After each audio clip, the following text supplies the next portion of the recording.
Ustacığım kolay gelsin. Sağ ol ustam. Allah Sen razı de olsun. yoruyoruz ama videolar için. Ya işte yorulduk, ne yapalım ha?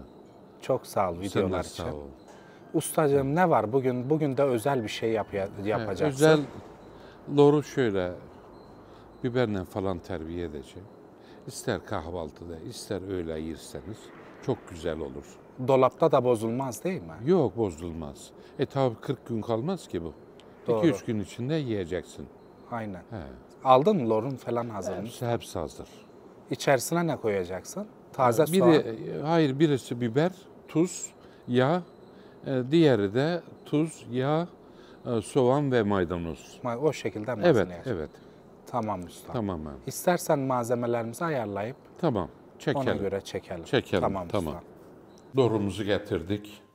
İstersen bir göstereyim. Evet, çok güzel bir lor. Bu da soğan piyazı. Evet, soğan pivazımız, evet. Maydanozu. Evet. Sabahları tüketir misin, yer misin? Tabii sabahları dükkanda ederim genellikle. Kendim yerim, çok güzel olur. Bir de bizim burada yapıp fırınlara verdiğimiz zaman Evet. fırında börek yaparlar. Doğru Onu mu? da olmazsa onu da izah ederim. Şimdi yapınca size bunların hepsini yaparım, hatırlatırım. Marketten alabilirler değil mi bu Tabii şekilde? tabii. Güzel taze lor ararlarsa yapabilirler. İsterlerse evde içini hazırlarız. Evde börek olarak yapabilirler. İsterlerse fırında da. Tamam. İstersen pişir. Tamam. Bunun içine biraz yağ koydum. Sıvı yağ. Sıvı yağ koydum biraz. İyicene ısıtayım. Isıttıktan sonra bunu ona göre yapacağım. Lorumuzu mu ilave? Lorumuzu uygulayacak. Yağımızı ısıttıktan sonra ne Evet. yapacağız? Burada Yok. Masada yapsam zaten görürler. Bakın yağımızı ısıttık. Sesi de geliyor. Şimdi bunu nasıl yapacağız? İsterseniz sabahleyin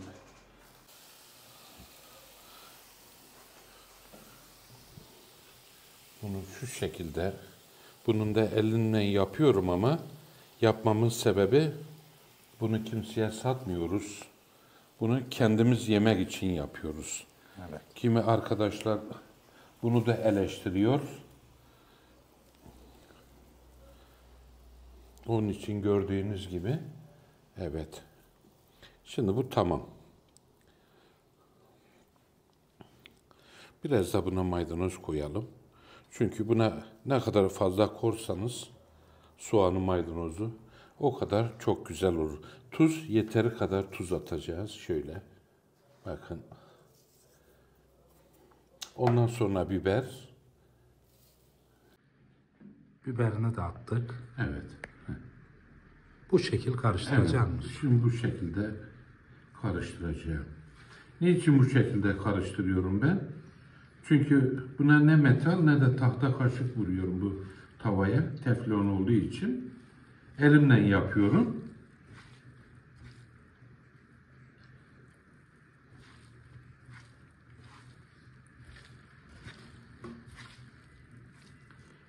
Belki şehir dışındakilerimiz bunu biz burada yaptıktan sonra fırına da göndeririz. Bunu börek olarak yaparız. Börek olarak da Evet. yapılır bu. Ama bunu ekmekte de yiyebilirsin. Doğru mu? Evet, sabahleyin kahvaltıda falan çok güzel olur. Güzel olur. Evet. Şu şekilde. Bir de bunun sade olarak içine biraz yağ, margarin yağı, örneğin 2 tane yumurta ve şeker. Bunun tatlısını da yapabilirsiniz. Şimdi benim yaptığım tuz ve acı biber, soğan var. Bu acı olarak, acı dediğim baharatlı olarak. Bir de bunun sadesini yapabilirsiniz. Bunun sadesi de yumurta, şeker ve biraz da yağ. O şekilde olur. O zaman yağ falan olursa biraz yağ fazla daha güzel olur. Çok güzel olur. Evet. İstersen dışarıda tadına bakalım mı? Tamam, Bir bakalım. de öyle yapalım. Tamam. Eline sağlık. Sağ ol ustacığım. usta.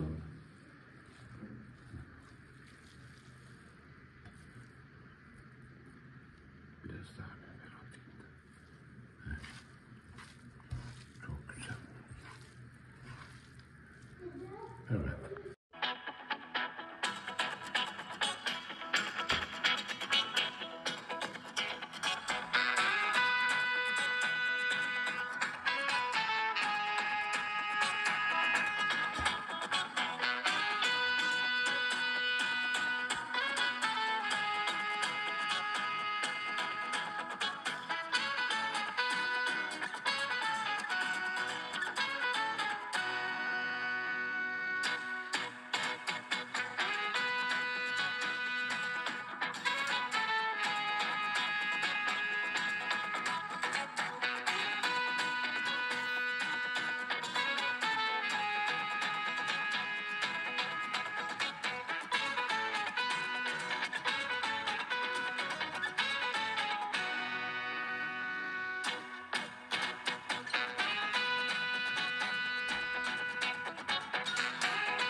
Ustam hazır mı? Hazır ustam.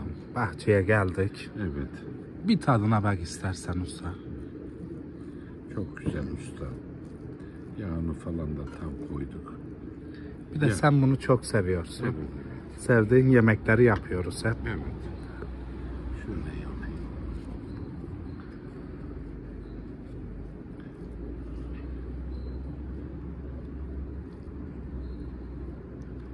Ve şöyle. Bismillahirrahmanirrahim.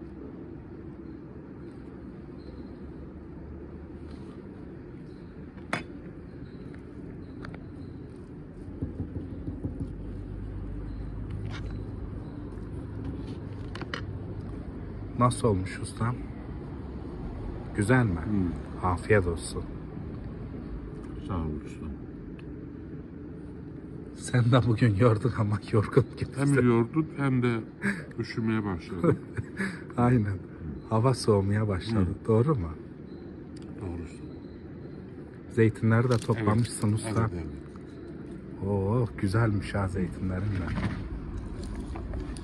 Çok güzel. Bunun da tarifini yapalım usta.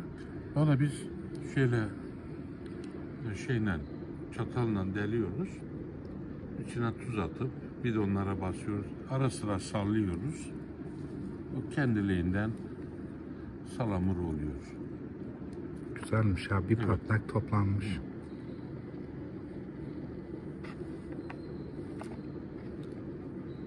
Çok güzel. Çok da yağlı.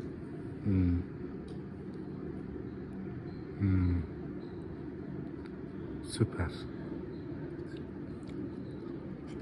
Ay tatlı olsa yeriz de çok acı. Aynen. Güzel olmuş. Yağmur yağınca çok güzel oluyor. Aynen. Beğendin ha ustam, bunu da Evet, beğendin. çok güzel.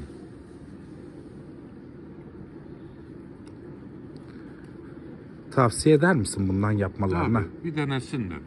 Bence de memnun kalırlar. Ama yağını güzel koysunlar. Yağ ne kadar güzel olursa o kadar tatlı Şey olur. soracaktım, tereyağı olur mu? Tabii olur. Hepsi değil de bir parça koyabilirsin. Biraz ondan biraz ondan Biraz ondan, hafifletirler. evet. Yoksa gene ağır olur. Bu sefer de yiyemezler. Doğru. Ama bu şekliyle çok güzel. Çok güzel bir yiyecek. Tavsiye ederim. Yesinler, keyiflerine baksınlar. Bir de Tabii. şimdi güzel bir çay olsaydı. Evet, üstüne tabii. Çayı da en sona bırakalım da. Çok güzel olur çay. Aynen öyle. Video için de teşekkür Sağ ol. ustam. Vallahi hepsi bu kadar. Yiyin için keyfinize bakın. Hiçbir şeye değmez. Ne üzülmeye, ne kaygılanmaya. Ya karnımız doydu. Yarının sahibi Allah'tır. Onun için hiç değmez. Çok para her şeyi çözmüyor. Çok mal hiçbir şey çözmüyor. Önemli olan huzur bir, sağlık iki. Başka da bir şey yok bu dünyada. Sizi çırpmana, öldürmene, şundan bundan hiçbir şey olmaz. Şunu terbiyeledim, yedim, çok güzel. Keyfime baktım da. Keyfime baktım. Şimdi bir de çayını içersin. çayımı içerim, ondan sonra uyku moduna giririm. Sabah için hazırlanırım. Sabahları da erken kalkarsın Tabii. ha usta? Rabbim ne kısmet ederse yarın da başka bir şeyde buluşuruz. Rabbim sizlere de sağlık, huzur versin. Bu da YouTube'a çektiğimiz video. Olsun. Videomuzu beğenirlerse de memnun oluruz. Yolu Gaziantep'e düşenler seni nasıl bulsun Mehmet Kızılay Usta? Kan Merkezi'nin karşısındaki işlemeci Mehmet Usta. Bulurlar seni. Tabii. Gelip bulurlar, ben de kendilerini bulurum. O zaman mutlu oluruz. Eyvallah. Çok sağ ol video için dostum. Allah razı olsun herkesten. Yine bu videolarda buluşalım. İnşallah, inşallah. Bugün yaklaşık 3 tane video çektik. İnşallah devam ettirelim bunu da. Evet. Biraz zor oluyor ama güzel Evet. de oluyor. Evet. Senden paylaşırız inşallah. İnşallah, inşallah. Çok sağ ol. Allah sağlık, afiyet versin. Boş ver. Aynen. Yiyin için keyfinize bakın. Değmez. Allah'a emanet olun. Sağ olun. Çok sağ ol ustam. Görüşürüz. Sağ olun. Güle güle. Sağ ol ustam.